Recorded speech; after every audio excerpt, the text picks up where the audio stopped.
In today's video, I'm going to teach you how to use Gantt chart in Wrike.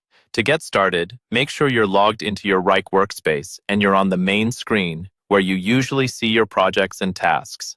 From here, we're going to navigate to the area that lets you work with timelines and schedules. At the top of your Wrike interface, look for the main navigation bar. You should see options like Home, Dashboards, and other tools. We're interested in the Calendars area, which is where Wrike organizes time-based views of your work. If you don't see Calendars right away, don't worry, it's just tucked under an additional menu. Find the option labeled More in that top navigation. This is usually represented as an extra dropdown where Wrike keeps some of the less frequently used but powerful tools. Click on More, and a list of additional views and features will appear. In this dropdown, look for Calendars and click it.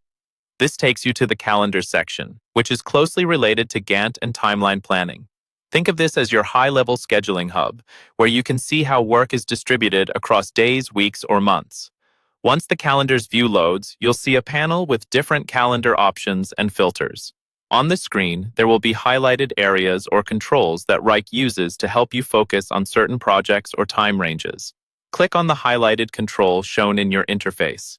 This first highlight usually lets you choose which calendars or work items you want to display on your timeline. After that, another highlighted area will appear. Click this next highlight to adjust what's visible on your screen. This might be toggling different project calendars, categories, or layers so you can refine what your Gantt-style view will include. The goal is to make sure only the most relevant projects and tasks are visible so your timeline doesn't get cluttered. Next, click the following highlighted control. With each click, you're fine-tuning the way Wrike displays your scheduled work.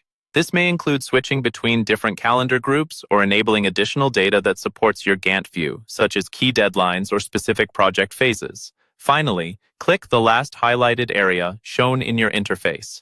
At this point, your calendar view is configured, and you can use it alongside Wrike's timeline tools to manage your work in a Gantt-style layout. You can now visually track start dates, end dates, and overlaps between different tasks and projects, helping you plan and adjust your schedule more effectively.